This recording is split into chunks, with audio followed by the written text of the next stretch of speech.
जय हिंद एवरीवन, स्वागत है आपका वी नेशन 111 के एक नए एपिसोड में, जहां आपके लिए लेकर आते हैं इंडियन डिफेंस की प्रमुख अपडेट्स को। सबसे पहले तो चैनल को सब्सक्राइब करना मत भूलिएगा। आज के अपनी अपडेट की हम शुरुआत करने वाले हैं उत्तम एस रडार को लेकर आई एक बड़ी अपडेट से।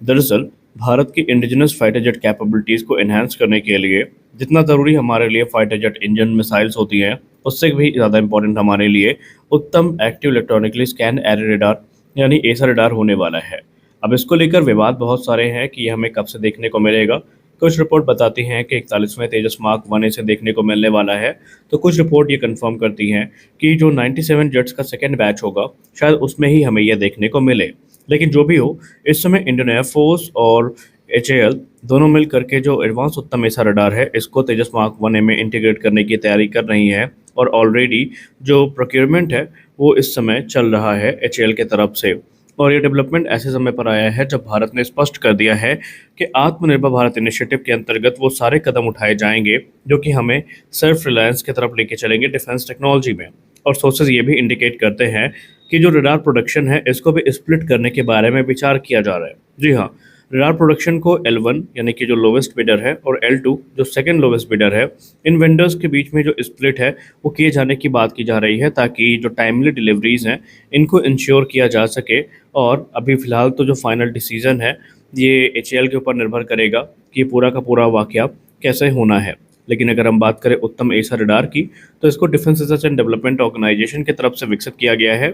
और ये भारत की जो नेक्स्ट जनरेशन टेक्नोलॉजी है उसमें जो महारत है उसका एक प्रमाण है। ये रडार सिस्टम बेसिकली एसा रडार है। जो हम इसको कंपेयर करते हैं मैकेनिकली स्कैन रडार से, तो उत्तम एसा रडार जो है ये सुपीरियर टारगेट डिटेक्शन और ट्रैकिंग कैपेबिलिटीज़ प्रदान करता है, और उसमें जो इंगेजमेंट कैपेबिलिटीज़ है वो भी काफ़ी अच्छी देखने को मिलती है। इंगेजमेंट कैपेबिलिटीज़ की बात करें तो ये तकरीबन 150 किलोमीटर की दूरी तक जो फाइटर साइज टारगेट्स है उनको डिटेक्ट कर सकता है, और इसमें हमें मल्टी मोड फंक्शनैलिटी देखने को मिलती है जो air to air, air to ground और एयर टू सी ऑपरेशंस को सपोर्ट करती है। और ये तेजस मार्क 1A को इनेबल करती है कि ये मल्टीपल टारगेट्स को एक साथ इंगेज कर सकता है, और इसके दौरान भी जो इंटरसेप्शन प्रोबेबिलिटी है वो भी काफ़ी लो होती है। रडार का इंटीग्रेशन न सिर्फ तेजस मार्क 1A की कॉम्बैक्ट इफेक्टिवनेस को बढ़ाएगा, बल्कि इसे दुनिया के 4.5 जनरेशन के लाइट कॉम्बैट एयरक्राफ्ट में ऐसा स्थान देगा जो शायद इसको सबसे ऊपर रख दे। हालांकि तेजस मार्क 1A की बात करें तो ये मार्क 1 का ही एक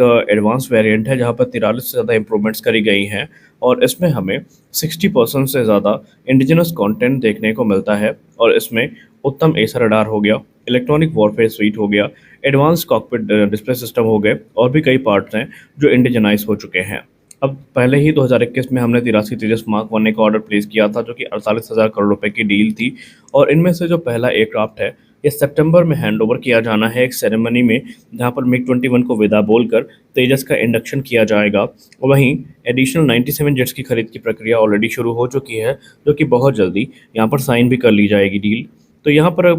इंजन की बात करें तो इसको पावर करने के लिए F404 इंजन का यूज़ किया जा रहा है। हालांकि यहाँ पर जो इंजन डिलीवरीज हैं वो भी बाधित हुई थी, लेकिन अब जनरल इलेक्ट्रिक काफ़ी अच्छी रिपोर्ट्स दे रही हैं। जनरल इलेक्ट्रिक का कहना है कि 2 इंजन ऑलरेडी डिलीवर हो चुके हैं, 10 इंजन डिलीवर होने वाले हैं, यानी HAL अब अपने धीरे धीरे पोटेंशियल को बढ़ा सकती है एयरक्राफ्ट मैन्युफैक्चरिंग के, और सही समय पर इंडियन एयरफोर्स को यह जो एयरक्राफ्ट है वो मिल सकते हैं। इनकी BVR कॉम्बैट कैपेबिलिटी की बात करें तो इसमें आपको अस्त्र मार्क 1 जैसी जो घातक मिसाइल है वो देखने को मिलती है, तो वहीं इसमें पाइथन 5 और डर्बी जैसी मिसाइल्स भी देखने को मिल जाती हैं। वहीं इसकी बात करें प्रोडक्शन की, तो HAL इनकी प्रोडक्शन को बढ़ाने पर भी विचार कर रही है, जहां पर HAL की 2 प्रोडक्शन लाइन ऑलरेडी एक्टिव है, जहां से तकरीबन 16 एयरक्राफ्ट प्रति वर्ष की दर तक बनाए जा सकते हैं। इसके अलावा जो एक तीसरी प्रोडक्शन लाइन है नासिक की वो भी एक्टिव हो चुकी है, जहां से पहला एयरक्राफ्ट भी रोल आउट किया जा चुका है। और हमने कल की रिपोर्ट में आपसे बताया कि HAL इस समय प्राइवेट सेक्टर की तरफ काफ़ी उम्मीदों से देख रही है, और ये उम्मीदें हैं एक चौथी प्रोडक्शन लाइन को लेकर। और हमें कोई आश्चर्य नहीं होगा कि आने वाले भविष्य में अगर प्राइवेट सेक्टर हमें तेजस बनाता दिख जाए। उसके पीछे का कारण ये है कि HAL ने खुद ये चीज़ मानी है कि तेजस मार्क 1A प्रोग्राम में पार्ट्स और कंपोनेंट की सप्लाई हो गई, असेंबली हो गई, इन सब में प्राइवेट सेक्टर की भूमिका काफ़ी महत्वपूर्ण थी, और अब वो इस काम को एक स्टेप और ऊपर लेकर जाना चाहते हैं, जहाँ पर कुछ जो लेटर बैचेज होंगे मार्क 1A के और जो तेजस मार्क 2 फाइटर एयरक्राफ्ट होगा, इसमें सिर्फ पार्ट्स और कंपोनेंट्स की मैन्युफैक्चरिंग की प्राइवेट सेक्टर की तरफ से नहीं करी जाएगी, बल्कि पूरे एयरक्राफ्ट की जो असेंबली है, इंटीग्रेशन वर्क है, ये भी प्राइवेट सेक्टर की तरफ से हो सकता है और ये सब कुछ एचएएल की गाइडेंस में होने वाला है। और अगर ऐसा हो जाता है तो ये भारत के लिए बहुत अच्छी बात होगी। अगली रिपोर्ट में बात कर लेते हैं भारत के रक्षा मंत्रालय के एक पॉसिबल डिसीजन के बारे में, जो अगर आ जाता है तो फिर टेडबिया प्रोग्राम की पूरी रूपरेखा ही बदल जाएगी।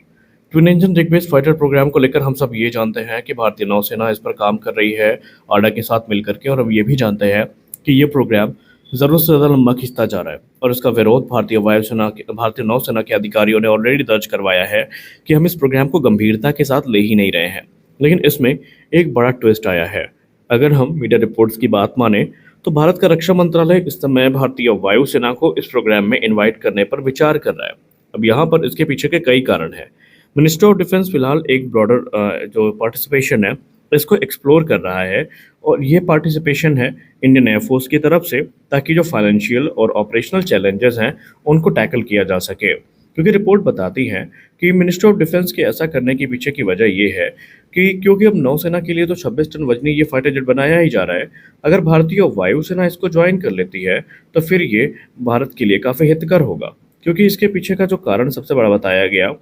कि अगर भारतीय वायुसेना इसको ज्वाइन करती है तो जाहिर सी बात है इसके नंबर्स बढ़ेंगे, और जब नंबर्स बढ़ेंगे तो इसकी जो यूनिट कॉस्ट है ये भी कम होगी, बड़े ऑर्डर्स होंगे, और फिर ऐसे में जो हाई डेवलपमेंट और प्रोडक्शन कॉस्ट है उसको हम जस्टिफाई कर सकते हैं। क्योंकि जब नंबर्स बड़े होंगे तो प्रोडक्शन कॉस्ट भी इसकी थोड़ी कम होगी, यूनिट कॉस्ट भी कम होगी। लेकिन अगर यही नंबर ना बढ़े और सिर्फ यहाँ भारतीय नौसेना रही, क्योंकि पहले प्लान किया जा रहा था कि नौसेना तकरीबन 140 फाइटर जेट्स को खरीदेगी, लेकिन अब ऐसा बताया जा रहा है कि नंबर्स को आधा करके या कम करके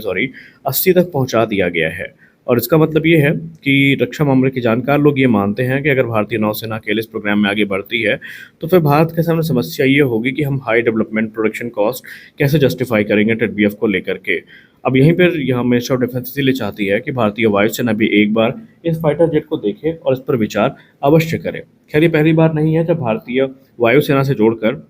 इस एयरक्राफ्ट को देखा गया हो। इसके पहले भी ऑर्का नाम से इस प्रोग्राम को भारतीय वायुसेना से जोड़कर देखा गया था, जहां पर एक 26 टन वजनी जो फाइटर एयरक्राफ्ट है जो भारतीय नौसेना के लिए बनाया जा रहा है उसका ही एयरफोर्स वेरिएंट तैयार किए जाने की बात की गई थी, और इसे जो ग्राउंड ऑपरेशंस हैं उनके लिए ऑप्टिमाइज़ किया जाता। यहाँ पर इसके वेट को रिड्यूस किया जाता और जो कॉम्प्लेक्सिटीज़ हैं उनको भी कम किया जाता, और ये एक देसी राफेल बन सकता था हमारे लिए एयरफोर्स वेरिएंट के तौर पर। वहीं अगर हम बात करें भारतीय वायुसेना की तो फिलहाल भारतीय वायुसेना ने इस पर कोई टिप्पणी नहीं करी है, और भारतीय वायुसेना अभी अपने जो एडवांस मीडियम कॉम्बैट एयरक्राफ्ट हैं और तेजस मार्क 2 प्रोग्राम है इनमें पूरी तरीके से प्रतिबद्ध है और इन्हीं पर ध्यान दे रही है। लेकिन माना जा रहा है कि ये एयरक्राफ्ट तेजस मार्क 2 रैमका के बीच में जो एक कैपेबिलिटी गैप है उसको ब्रिज कर सकता है, उसको भर सकता है, और इसीलिए एक्सपर्ट्स मानते हैं कि भारतीय वायुसेना को एक बार इस पर विचार अवश्य करना चाहिए। तो इस वीडियो में बस इतना ही, मिलते हैं अगले वीडियो में कुछ अपडेट्स के साथ। तब तक के लिए जय हिंद।